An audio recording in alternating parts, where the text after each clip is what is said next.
to another episode of the Tiger Den podcast with your host, Kyle Tiger Jarvis. Before I get started on the meat of this episode, I want to make a couple of announcements, some things that I'm pretty excited about. First off is I'm going to be starting a new Facebook page. It might be up by the time that you're watching this video. If it's not, it will be soon. This is going to be my new Facebook page dedicated completely to the Tiger Den podcast. So keep an eye out for that. Everybody will get invites. So I'm looking forward to getting that off the ground. And that's going to be followed by a stronger social media campaign for the podcast. I've got a Twitter coming, Instagram that already exists but hasn't really been tended to much. That's going to change. And I'm going to be looking at some other platforms as well. So stay tuned for that. The other thing that I want to announce is something that's very exciting for me. The intro music that you guys have heard for the first 4 episodes is sort of a generic cut that was used by my buddy Jeff Coulter. Thanks again so much, Jeff, for putting this intro sequence together. And so, I told him I wanted some music on it, and he made it happen. I like the music, but it wasn't ideally what I was looking for. Ideally, I was looking for something that was a little bit more just of the vibe that I'm trying to have for the show. And there's an indie hip-hop artist that I got into last year by the name of Dope Knife, also known as Kedrick Mack. And I've become a big fan over the last year or so, thanks to Strange Famous Records and Sage Francis. One of Dope Knife's albums, 1984, I highly recommend. Outstanding album, was released off Strange Famous Records, and that's how I became acquainted with Dope Knife. So, eventually I bought everything up of his that I could, and so his vibe is what I've had in mind pretty much right along. So I finally reached out to him, asked him how he felt about the idea of me using some of his music for my intro, and he said he'd be happy to let me do that. So it's very exciting. Pretty soon the Tiger Den podcast will include intro music by none other than Dope Knife. So very excited about that. Don't know if that's going to happen for this episode. Hopefully for the next, we'll see. But either way, that's a new development that I'm, as you can tell, pretty pumped about. So shout out to Dope Knife, and thank you for cooperating and helping me out and helping a guy get his thing going. So thank you. So I think I'm ready to get into this episode 5, Gates and Epstein. And it's probably pretty self-explanatory just by the title. This is obviously in reference to Bill Gates and Jeffrey Epstein. And the reason I wanted to do this episode, the reason I think this is important, is because there's a narrative out there right now in the mainstream media that these two individuals didn't really know each other that well, and they first met back in 2011 and had a couple of business dealings here and there, but for the most part they were ships that passed in the night, so to speak. They were not necessarily in the same circles or knew each other that well, is what the mainstream media would have us believe at present. This narrative began to fall apart recently with the announcement that Bill Gates and his wife of 27 years, Melinda, that they were getting divorced. And of course this is big news because Bill Gates is one of the most well-known figures in the world, one of the most well-known names as far as name recognition goes. I'd be willing to bet that Bill Gates is pretty high up on that list around the world, not just in America. And a lot of that has to do with the work that Bill and Melinda did through the Gates Foundation. And so, as far as the Jeffrey Epstein narrative, it began to fall apart with this announcement of their divorce when it was revealed that Melinda, one of her main concerns and reasons for initiating a divorce from Bill, was because of his relationship with Jeffrey Epstein. And this started to pull the veil back as far as just how close they really were, how connected their business dealings were, and so forth. Well, I couldn't have asked for a better person to tackle this topic. If I had been asked, I would have asked for her. And she is Whitney Webb. And as far as I'm concerned, Whitney Webb is the best journalist in the biz as we speak, bar none. When it comes to detailed investigative reporting, she's second to none. She did an unbelievable series on Jeffrey Epstein, 4-part series for the Mid-Press News, which is an outstanding publication, and I recommend it's something that you guys all check out. And then she has some articles that run for another publication called The Last American Vagabond. There's also a lot of really interesting articles on that website. She also has her own site called Unlimited Hangout, where you can find the bulk of her work and some other talented writers as well. So Whitney Webb wrote an article dated May 25th that I read, that I found on her website, Unlimited Hangout. And she really just absolutely killed this topic. And it's pretty...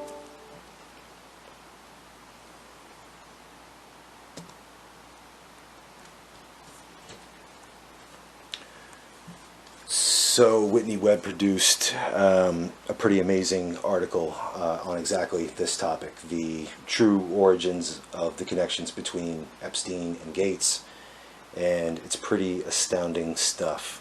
So I'm going to just dive right in here because there's a lot to get to. So as I mentioned, the mainstream narrative holds that they first became acquainted in 2011. Epstein had connections to big tech, that's been shown, including Facebook, Google, LinkedIn, Microsoft, Tesla, Amazon. He had pretty close connections to all those companies.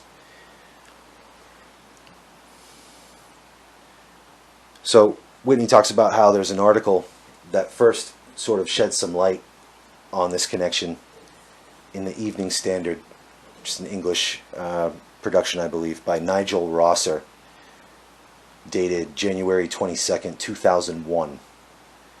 That article has actually been scrubbed from the Evening Standard website, but I think she said you can still find it. Either way, she had a copy of it. She was able to find it.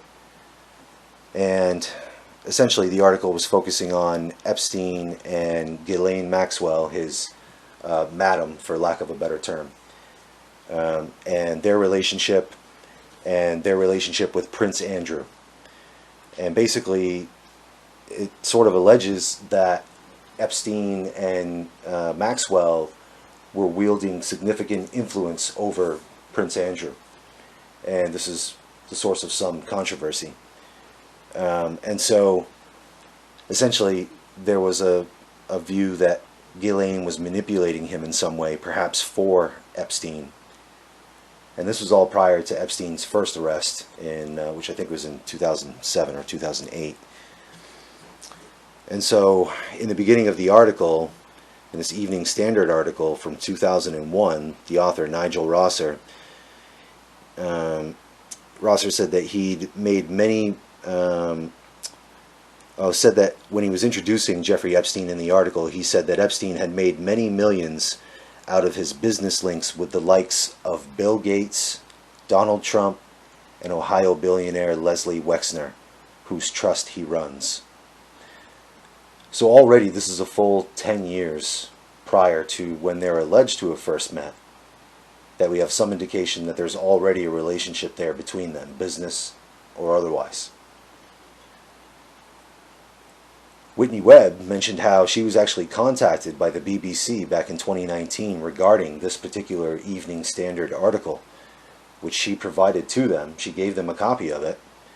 There was no follow-up, no story, but of course she points out that the BBC has received millions from the Gates Foundation. Little conflict of interest, perhaps.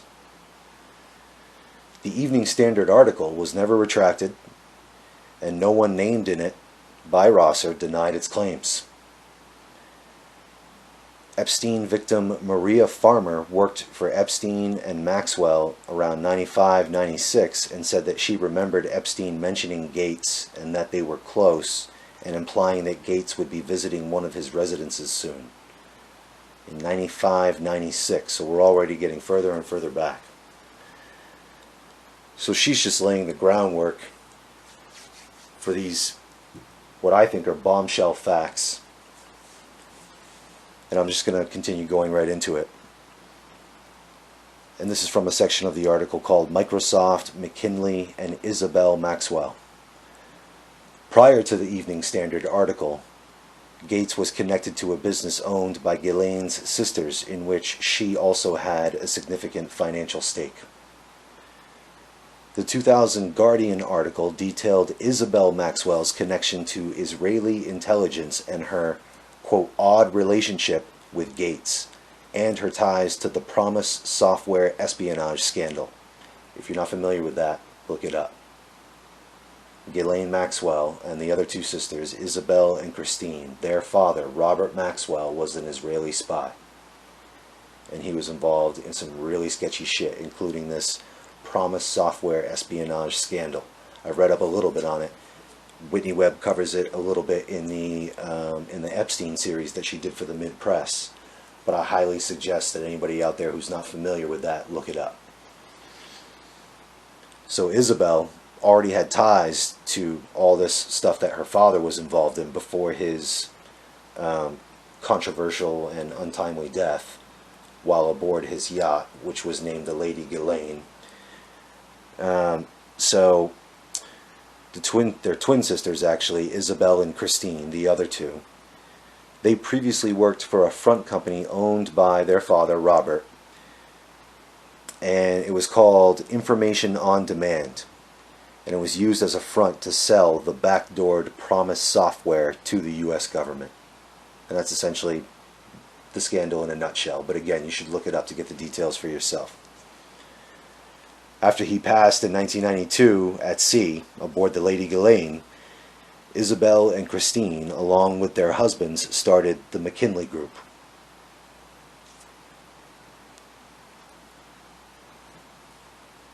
A November 2000 Sunday Times article notes that Ghislaine also had a substantial interest in the company and that she'd been building up a business empire as opaque as her father's. It pointed out that her Manhattan office refused to identify the nature or even the name of her business.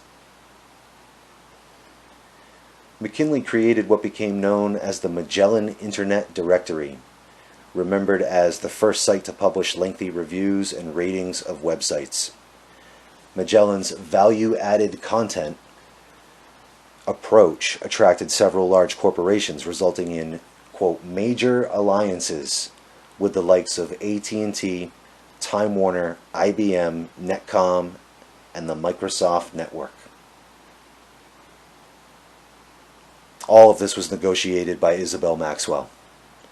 Microsoft's major alliance with McKinley came in late 1995 when Microsoft announced that Magellan would power the search option for the company's MSN service. 1995. He's already connected to the Maxwell family, doing business with their company. 3 years removed from Robert's death and the heels of the Promise espionage scandal. McKinley ultimately failed as a company. There was a falling out between Christine and Isabel's husband, and it almost went completely under before being sold to a company called Excite for $18 million, with Excite's CEO claiming that Isabel Maxwell alone salvaged the sale, strengthening the Maxwell family ties to big tech in the process. It's unclear whether Ghislaine shared in the $18 million profit. Isabel then became president of an Israeli tech company called Comtouch.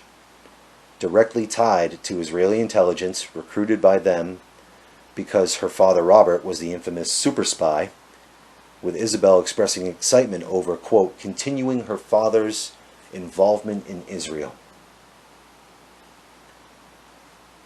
Like McKinley, Comtouch also nearly fell completely apart. It wasn't a very successful company. They tried to have an initial public offering. It failed to reach that status. Then it received a massive bailout in July of 1999 by Paul Allen. And so again, the connections are beginning to pile up long before 2011. It gets worse. Before the investment by Paul Allen's Vulcan and GoToNet firms, Comtouch was valued at $150 million. And it had never turned a profit. And it had racked up $4 million in losses just the year before. After Paul Allen's investment, the stock price inflated, and suddenly the firm was valued at $230 million.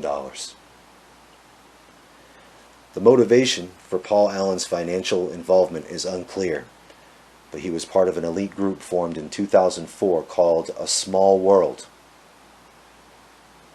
whose membership included Lynn Forrester de Rothschild, Naomi Campbell, Adnan Khashoggi, and Jeffrey Epstein. Its largest shareholder was Harvey Weinstein. Nicole Junkerman Paul Allen was later photographed with known Epstein associate and intelligence asset Nicole Junkerman. This was at the Cinema Against AIDS event in Cannes. 3 months after Paul Allen's big investment in Comtouch, a major announcement was made. Microsoft will utilize the Comtouch custom mail TM service to trademark private label web-based email solutions for select MSN partners and international markets. In addition, per the agreement, Comtouch will provide MSN Messenger service and Microsoft Passport to its customers while building upon its Windows NT expertise by supporting future MSN messaging technologies. 2 months later, Microsoft announced a $20 million investment in Comtouch, purchasing 4.7% of its shares and causing its shares to skyrocket from $11.63 per share to $49.13 within hours. In that same Guardian article from 2000, Isabel jokes about persuading Gates himself to make a personal investment in Comtouch before noting this strangeness. In a faux Southern Belle accent, Isabel purrs. He's got to spend $375 million a year to keep his tax-free status. Why not allow me to help him? She explodes with laughter. Of course, no one's supposed to have tax-free status. That's not how that works unless you're a church. And so, at the time, for her to speak like that about her relationship with Gates implies something maybe even closer than just a casual business connection. Not to mention those investments by Microsoft and Paul Allen, huge investments. And so,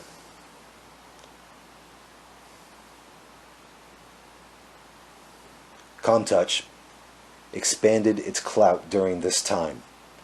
Despite netting millions in losses, it still managed to expand that clout and its connections in the big tech arena.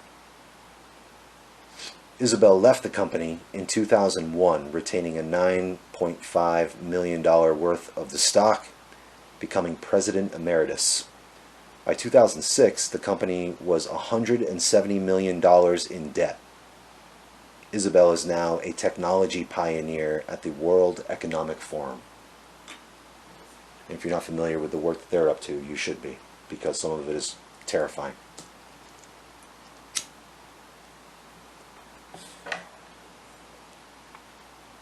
The next section of this article is called Epstein, Edge, and Nathan Myhrvold. Nathan Myhrvold was Microsoft's first chief technology officer in 1996 and was perhaps Gates' closest advisor at that time, co-writing Gates' book released that same year called The Road Ahead. So they're pretty close. Throughout this period and into the next couple of years, Myhrvold flew on Epstein's private jet multiple times with Alan Dershowitz and Ghislaine Maxwell. And of course, Dershowitz, the famous attorney, has also now been accused of sexual assault connected to his relationship with Jeffrey Epstein.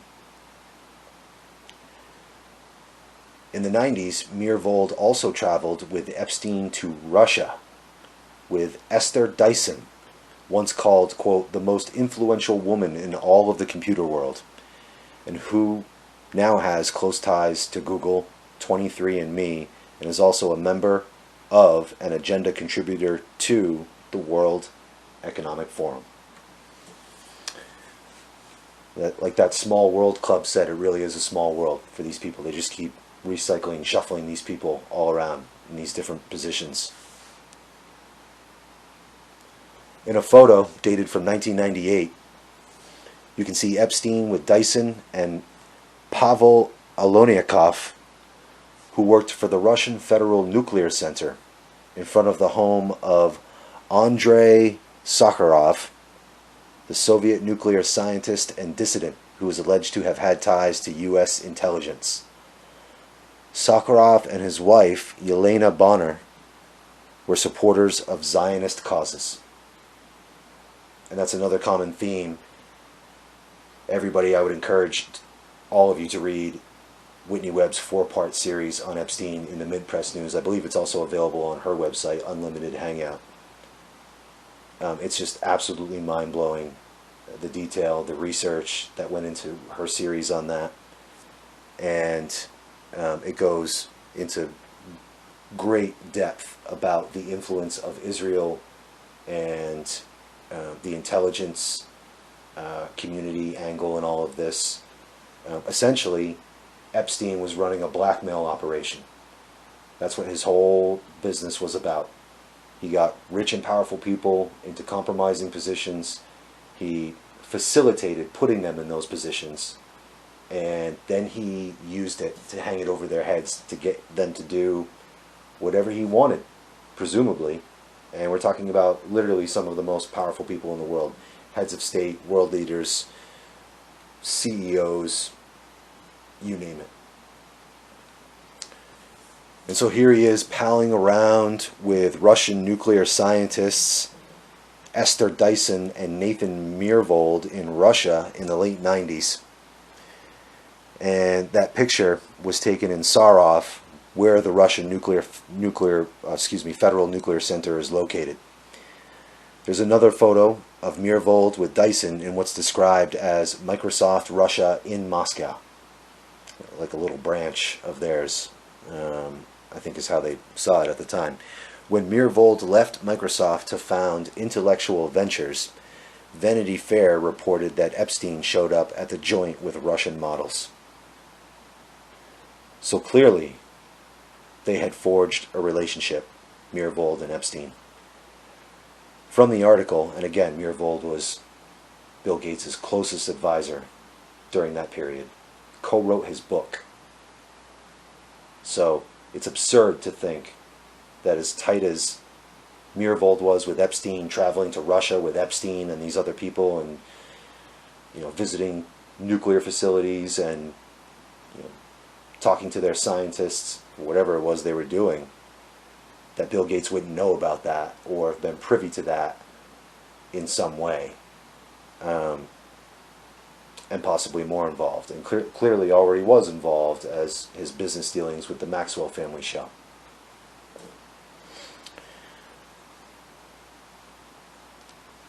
So from this article, this article, a source close to Myhrvold and cited by Vanity Fair claimed that Myhrvold spoke openly about borrowing Epstein's jet and staying at his homes in Florida and New York. Vanity Fair also noted that Myhrvold has been accused of having sex with minors provided by Epstein by none other than Harvard law professor Alan Dershowitz, who of course is also himself accused. And of course they've all flown on Epstein's plane multiple times. Another character in this saga is Linda Stone. She joined Microsoft in 1993, eventually becoming vice president, and worked directly under Myhrvold. She introduced Epstein to Joy Ito of the MIT Media Lab after Epstein's first arrest. He has a tainted past, but Linda assures me that he's awesome, Ito later said in an email to 3 MIT staffers. In Epstein's famous Little Black Book, there are several phone numbers for Stone, and her emergency contact is listed as Kelly Bovino, a former model and alleged Epstein co-conspirator. After Epstein's 2019 arrest, it emerged that Epstein had, quote, directed Bill Gates to donate $2 million to the MIT lab in 2014, not so long ago. Epstein also allegedly secured a $5 million donation from Leon Black for the lab. Ito was forced to resign his post as the lab's director shortly after Epstein's 2019 arrest, the second time around. Myhrvold, Dyson, Stone, Gates, and Epstein were all members of the Edge Foundation. The Edge Foundation was founded by John Brockman. Now, this guy sounds like quite a character as well. I wasn't super familiar with him before I read this article. Apparently he made his name in the 60s in the art world, but also as a, quote, management consultant, which is pretty vague, for the Pentagon and for the White House during that same period, in the 60s and I guess maybe into the 70s. The Edge Foundation brought together big tech execs, scientists, and Wall Street financiers at its annual Millionaires' Dinner, which started in 1985 and rebranded itself in 1999 as the Billionaires' Dinner. To call it the Millionaires' Dinner wasn't good enough. They had to let you know that they're in another class above that. They're in the Billionaires' Club. And so if you're just a millionaire, if you've got $999 million, okay, right up to the last penny before making $1 billion, but oh no, you can't come in because you're not in that club. This is the Billionaires' Dinner. These fucking people are unbelievable. And so Epstein became intimately involved in the Edge Foundation and was photographed at several of its annual dinners and other events, including a 2000 picture with Nathan Myhrvold. So this is a good 4, 5, 6 years that he's been directly connected to Myhrvold at this point. From 2001 to 2017, Jeffrey Epstein funded $638,000 of the $857,000 that was raised by Edge, ending in 2015. That was the same year that the dinner was discontinued. The only award the organization ever gave out was $100,000 for quantum computing pioneer David Deutsch in 2005, and it was entirely funded by Epstein. Just a year before that, Epstein founded Jeffrey Epstein 6 Foundation to, quote, fund and support cutting-edge science around the world. The entire thing was billed as, quote, an influence operation. And when you look at the evidence, it's clear that Jeffrey Epstein was one of the people who was benefiting the most from this influence operation. That was his entire deal, was influence through blackmail. After they arrested him and raided his properties, Florida, New York, I'm pretty sure New Mexico as well, although that property, from what I understand, was meant to be a bit more private. But the New York and the Florida properties, for sure, were found to be absolutely covered with recording equipment, hidden recording devices, recording equipment. So, like I said, his whole deal was putting the most powerful people in the world in compromising positions and then using that to force them into policy decisions that benefited certain people and certain entities. So another section of this article, A Tale of Two Bills, exploring the ties between Bill Clinton and Bill Gates in the 90s, and also due to Epstein's influence with the Clinton Foundation and the Clinton Global Initiative. I don't know as though people understand that Jeffrey Epstein was instrumental in the founding of those organizations. In fact, his lawyer argued in court that he was part of the original group that conceived of the Clinton Global Initiative and the Clinton Foundation back in the late 90s. And so former Israeli intelligence operative Ari Ben-Menashe has said that Clinton was Epstein's primary blackmail target in the 90s. That makes sense. Clinton was president for most of that decade, from 92 to 2000. So who else would you want to have influence over during this time but the President of the United States? And so according to this former Israeli intelligence operative, Clinton was in fact Epstein's primary target for this operation throughout the 90s. And so just consider for a second some of the less progressive stances that Bill Clinton took in terms of policy and decision making of foreign policy, and you can really start to connect the dots. And it's pretty scary stuff. There had been some tensions, the article points out, to be fair, between Clinton and Gates, their relationship, due to the Clinton administration trying to go after Microsoft for antitrust laws,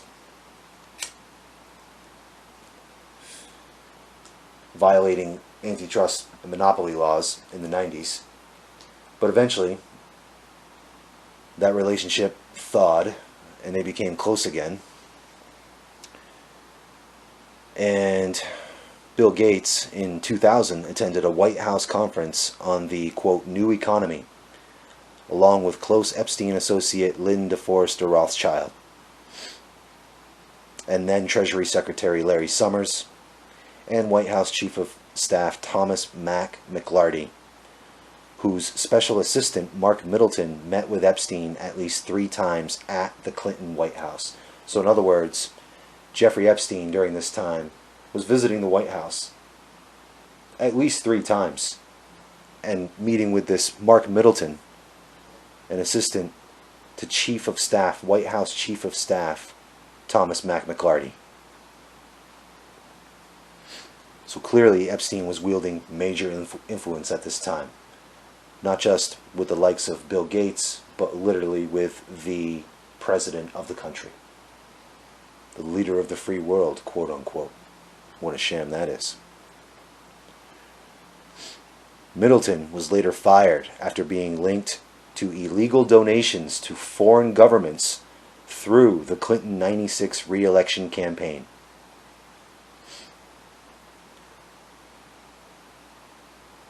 So next, the Bills, Clinton and Gates, they launched their philanthropy efforts that have become so well known right around the same time.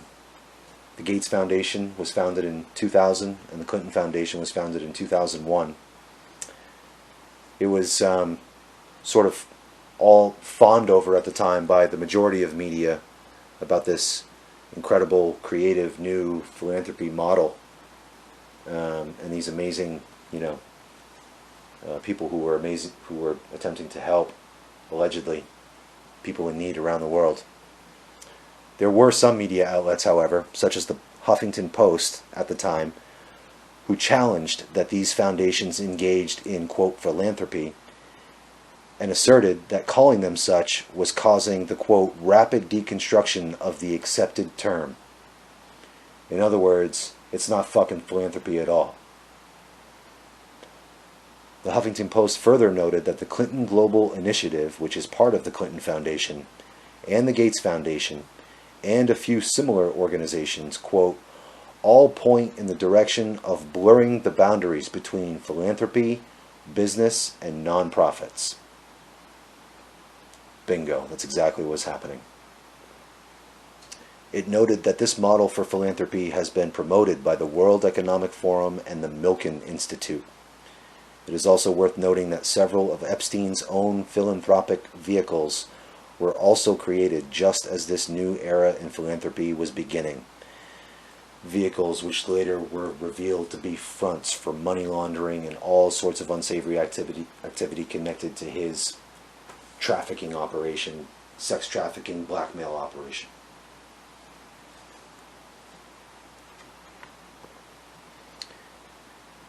And just to give a little bit of background on the Milken Institute to show you that, this is the type of entity that supports this form of philanthropy. The Milken Institute was founded by Michael Milken, the notorious Wall Street, quote, junk bond king, who was indicted on 98 counts of racketeering and securities fraud in 1989. He served a little prison time and was ultimately pardoned by Donald Trump.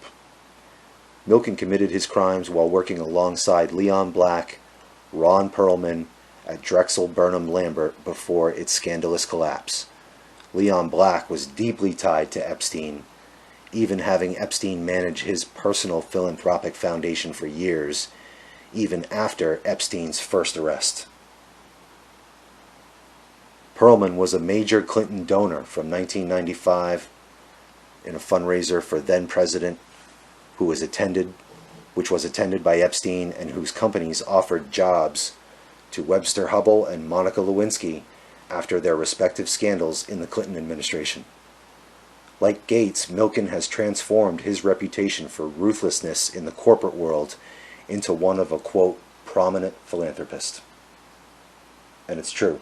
If you read up on Bill Gates' history in terms of how he got to where he is, it's full of lying, cheating, stealing, and viciousness.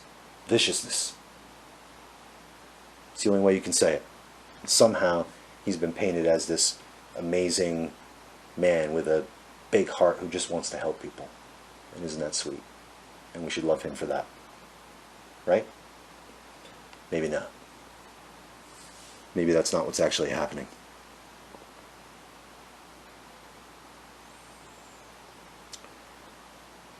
It should also be pointed out that much of this philanthropy by Milken was to benefit the Israeli military and the illegal Israeli settlements in occupied Palestine. So once again, we have some of this pointing back to support for Israel and essentially the annihilation of Palestine. The closeness of the Gates and Clinton relationship was detailed further in a Wired article from 2013 in which both were interviewed, speaking of their having bonded over a desire to, quote, normalize this form of philanthropy. Gates boasted of knowing Clinton before he was president, while he was president, and afterwards. In that interview, Clinton outlined his two post-presidency aims of focus as the Clinton Health Access Initiative, which he said wouldn't have been possible without significant financial support from the Gates Foundation, and of course the Clinton Global Initiative, which he described as where he tries to build a global network of people to do their own thing. That sounds like giving a lot of money to powerful people and then just saying, do whatever you want. The Clinton Health Access Initiative got $11 million from the Gates Foundation in 2009, and then nearly $500 million since. That foundation was initially founded in 2002 with the mission of tackling HIV/AIDS globally through, quote, strong government relationships and addressing, quote, market inefficiencies. How nice of them. The Gates Foundation's significant donations, however, began not long after the Clinton Health Access Initiative's expansion into malaria diagnostics and treatments. Notably, in 2011, Tachi Yamada, the former president of the Gates Foundation's Global Health Program, joined the Clinton Health Access Initiative's board alongside Chelsea Clinton. And so again, you just see these names just getting shifted around through all these different organizations, all patting each other on the back, donating money to each other.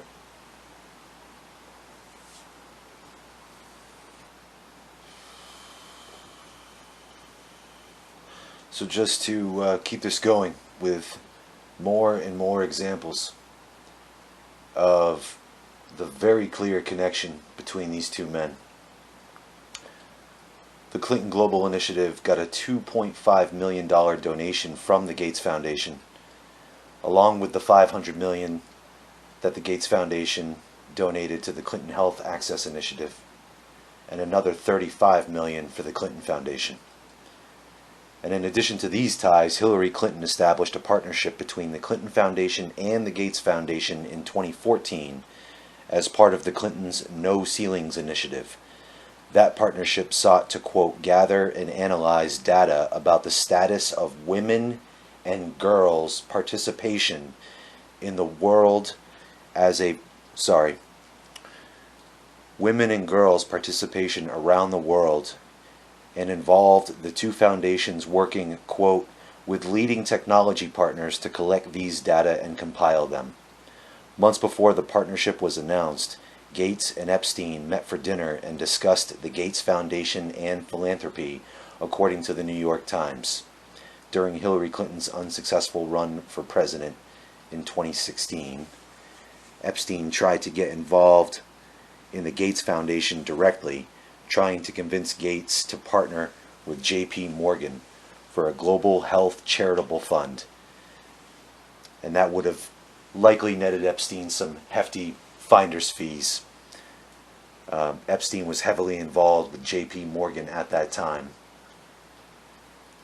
Several Epstein and Gates meetings took place during this time, but were not reported on until after the announcement of Bill and Melinda's divorce. So just think about this for a second. That the Clinton Foundation and the Gates Foundation teamed up for this No Ceilings initiative that aimed to gather and analyze data about the status of women and girls' participation around the world. And clearly, both of these entities were intimately connected to Jeffrey Epstein and the people that he surrounded himself with in ways that have previously been ignored, intentionally or otherwise. Probably intentionally, because a lot of these media companies that are failing to report on the Epstein story properly, even remotely approaching properly, are owned and run by some of these very same people implicated in the Epstein crimes.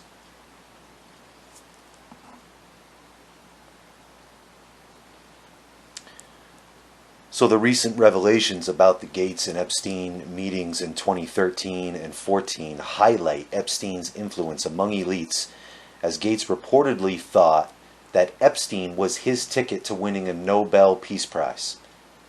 Bill Gates thought that Jeffrey Epstein was his ticket to winning a Nobel Peace Prize. And in fact, it was reported that Epstein facilitated a meeting with Gates and the chairperson of the Nobel Committee. So that's the kind of sway this guy had, Jeffrey Epstein. 2013 was the same year that Melinda met Epstein for the first time with Bill at Epstein's Manhattan townhouse, and immediately began asking Bill to distance himself from Epstein, but clearly Bill didn't listen.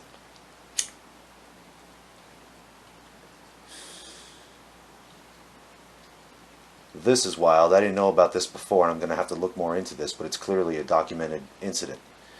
2013 was also the same year that Rick Allen Jones, the former Gates Mansion systems engineer, he actually was in that position at the time that this happened, was investigated by Seattle police for possessing more than 6,000 images and videos of child porn and child rape. But he was not arrested, rather told just to stay away from children.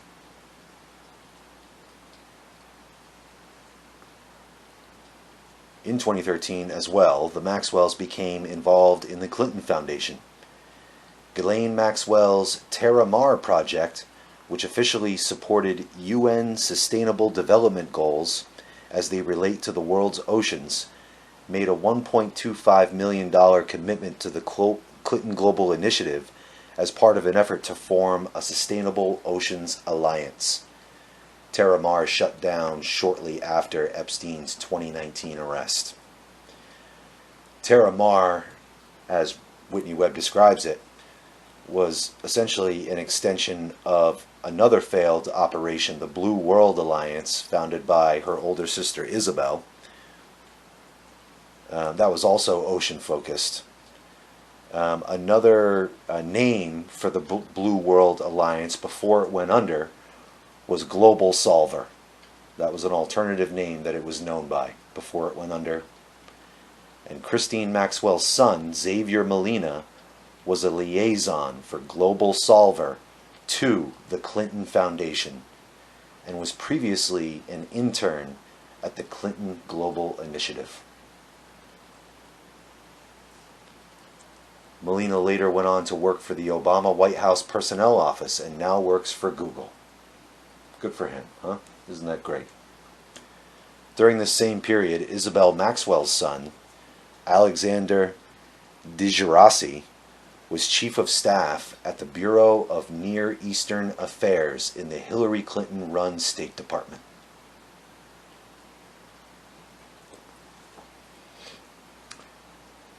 And so obviously Whitney's goal there was to summarize the relationship not only between Gates and Epstein, but Clinton and Gates and Clinton and Epstein, and how intimately these three men were all involved with various business and policy-making decisions.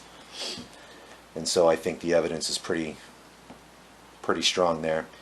I want to say this is the last section of the article.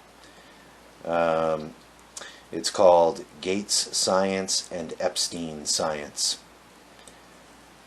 Just as Epstein wielded significant influence over the Clinton Foundations, he seemingly wielded great influence over two of Bill Gates' most trusted science advisors over the last 15 years, Melanie Walker and Boris Nikolic. Walker is a celebrated neurosurgeon. She met Epstein after graduating in 1992, when Epstein offered her a job modeling for Victoria's Secret. This was a common tactic, as she points out, as Whitney Webb points out, that Epstein used during this time because of his close connection to Les Wexner, who of course owns Victoria's Secret. And Les Wexner is also the one who essentially gave his $77 million Manhattan townhouse to Epstein. You have to wonder what Epstein might have on Wexner. Walker stayed at Epstein-connected properties, but it's unclear exactly how long. After graduating medical school in 1998, she became Epstein's science advisor for at least a year. Epstein's science advisor. By 1999, she had grown so close to Prince Andrew that she attended a Windsor Castle birthday celebration hosted by the Queen, along with Epstein and Ghislaine Maxwell. During this period, Melanie appears on Epstein's flight logs under her birth name, Melanie Starnes, although it looks like Starves with a V on the flight logs. Epstein's former housekeeper at the Zorro Ranch property, I believe that's New Mexico, Deidre Stratton, has stated that while visiting the New Mexico property owned by Epstein, Prince Andrew, quote, had been given a beautiful young neurosurgeon. So in other words, Epstein told Melanie Walker, hey, Prince Andrew's coming this weekend, and it's your job to entertain him sexually or otherwise in any way he wants you to. And you're going to do it.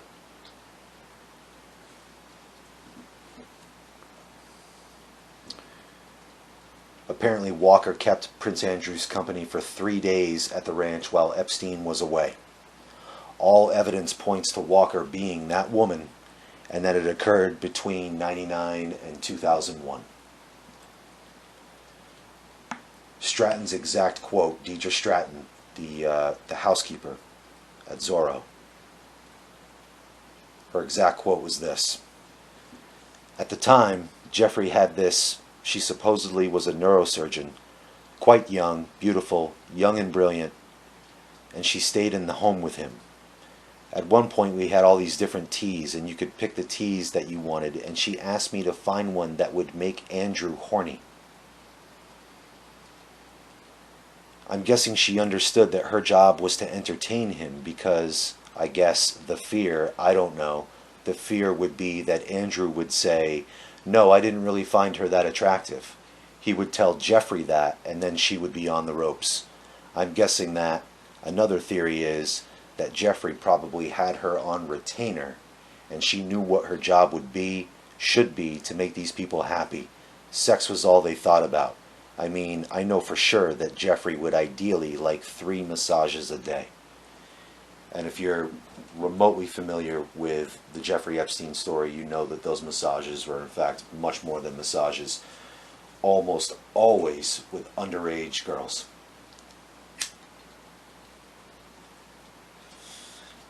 I think previous witnesses were quoted as saying that he liked them about 13 or 14.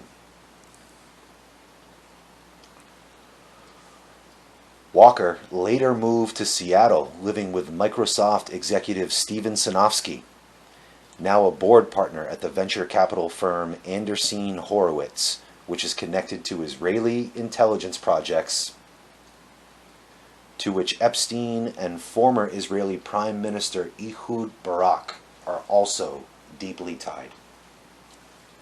Israel. Again. Those companies won contracts for foreign government work with the World Bank, where Walker is currently a director and a former advisor to its president. After a brief stint in China via the World Health Organization, Walker was hired as a senior program officer at the Gates Foundation in 2006. She went on to become Deputy Director for Global Development as well as a Deputy Director for Special Initiatives at the Foundation, according to the Rockefeller Foundation, where she is now a fellow. Walker later advised Gates on issues pertaining to neurotechnology and brain science. Try to remember that for a future Tiger Den episode.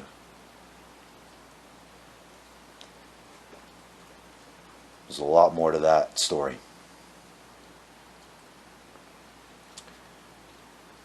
She advised him on neurotechnology and brain science for Bill Gates' secretive company BGC3, which Gates originally registered as a think tank under the name Carillion Holdings.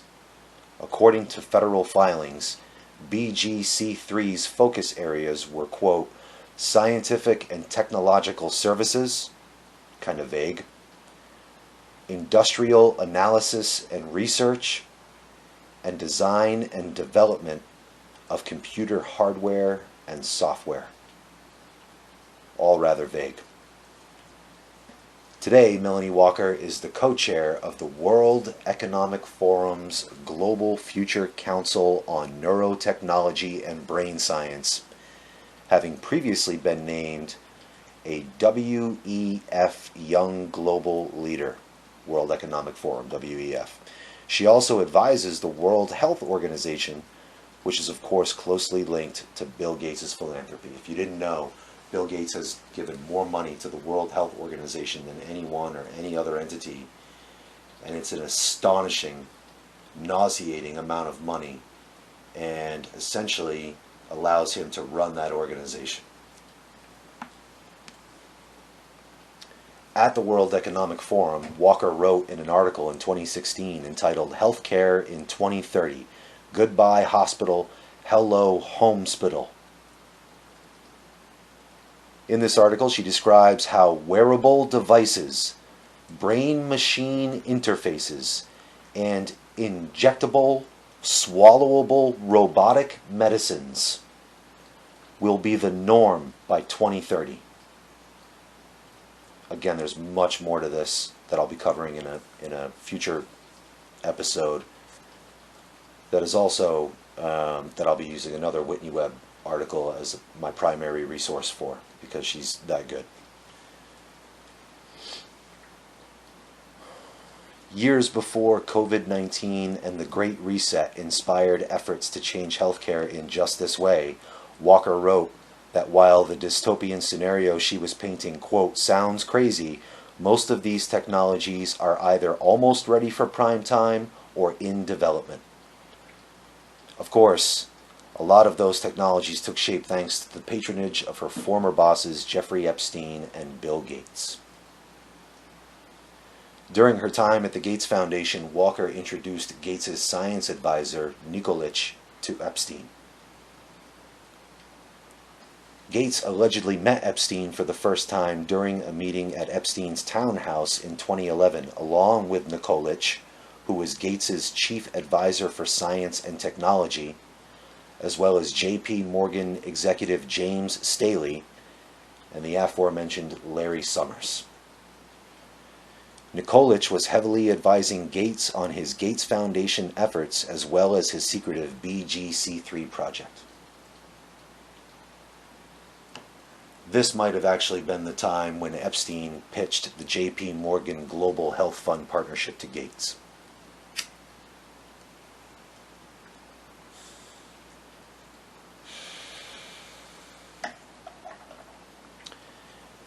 Epstein allegedly advised Nikolic on a gene-editing public offering for a company Nikolic had a $42 million stake in, and both were clients of the same banking group at J.P. Morgan, where Epstein helped Morgan attract new wealthy clients.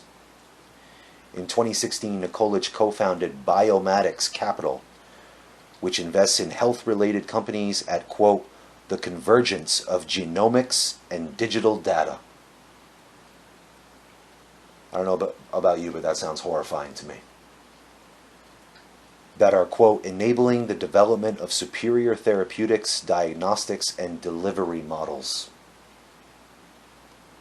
Nikolic founded Biomatics with Julie Sunderland, formerly the director of the Gates Foundation's Strategic Investment Fund. At least 3 of the companies backed by Biomatics, Kihan Biotech, eGenesis, and Editas, were co-founded by George Church, a Harvard geneticist with deep ties to Epstein and also closely associated with the Edge Foundation. Biomatics' investment in Kihan Biotech is no longer listed on the Biomatics website. Church's Kihan Biotech seeks to produce human tissues and organs inside pigs for transplantation into humans, while eGenesis seeks to genetically modify pig organs for use in humans. Editas produces CRISPR gene editing, quote, medicines, and is also backed by the Gates Foundation as well as Google Ventures.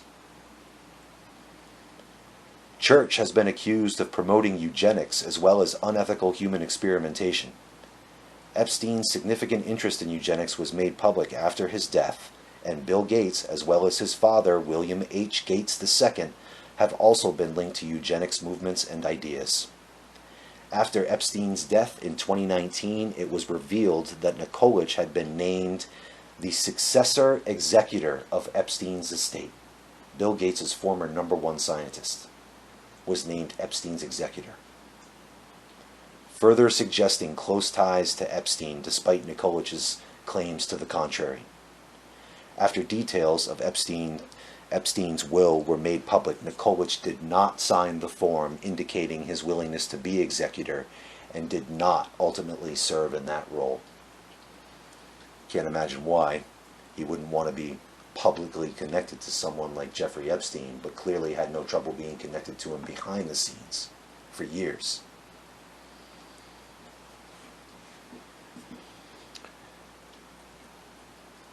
And so, as Whitney says in this article, the Epstein cover-up continues. You can see all the evidence that very clearly lays out a narrative that these men were intimately connected.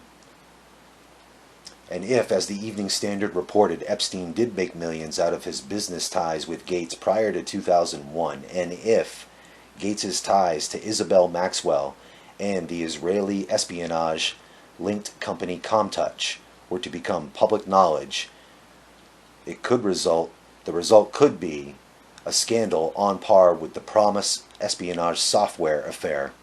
Such a disclosure could be very damaging for Microsoft and its partner, the World Economic Forum, as Microsoft has become a key player in the WEF's Fourth Industrial Revolution initiatives that range from digital identity and vaccine passports to efforts to replace human workers with artificial intelligence.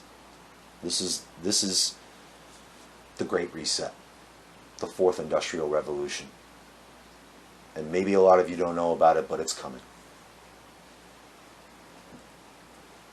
This current horseshit 2011 narrative, oh, this is when we met, 2011, might not necessarily be about protecting Bill Gates as it is about protecting the shield, the brand of Microsoft, as well as other executives that could be implicated from other companies in big tech. The media has also largely ignored the ties between Epstein and Maxwell to Jeff Bezos and Elon Musk. She also points out it's noteworthy to say the least that Maxwell sisters were able to forge such close ties with Gates and Microsoft after being involved with a company and a family that played such a large role in the Promise scandal involving Israeli intelligence espionage software. It says a lot. Much of this is meant to cover up the strong ties overall between the intelligence sector and big tech. It's an extremely cozy relationship. I'm not sure most of you understand that. And as far as the current concerns with free speech online and in social media, and for those of you who've been following the channel right along, you might recall some conversation about this in episode 3 with my man Dan Stevens when we talked about free speech and about whether or not social media should be utilitized, to create a word there that seems to fit, to make it into a utility. And Whitney gets into that a little bit here, where she talks about how it's often said that those are private companies, but this is despite their long-standing ties to intelligence and militaries in the U.S. and Israel. In other words, they're intimately connected with government agencies. And so how private are they? At a certain point, at the very least, they're blurring the lines. Mainstream media won't report these details because many of these outlets are owned by the very same big tech moguls being implicated.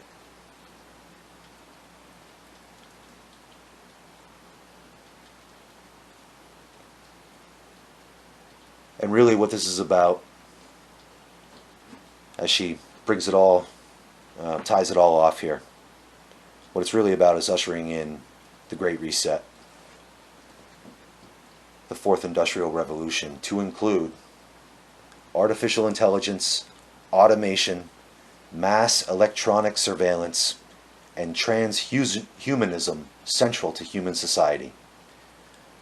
One of the architects of this revolution, Klaus Schwab, said earlier this year that rebuilding and maintaining trust with the public was critical to that project. However, were the true nature of Silicon Valley, including its significant ties to serial child rapist and sex trafficker Jeffrey Epstein and his network, to emerge, the public's trust would be significantly eroded, thus threatening what the global oligarchy views as a project critical to its survival. So I think at this point, it probably speaks for itself how important this is. I looked up a lot of other articles in mainstream publications to see what they said about the Bill Gates, Jeffrey Epstein relationship. Business Insider, Vice, Newsweek, the New York Post, the New York Times, Yahoo News, The Sun, MSN, People, etc. They all report that Gates and Epstein met in 2011. And after everything that I've just laid out to you from this incredible Whitney Webb article, if you believe that, you're a fucking clown. And I'm sorry, but that's just the way that it is.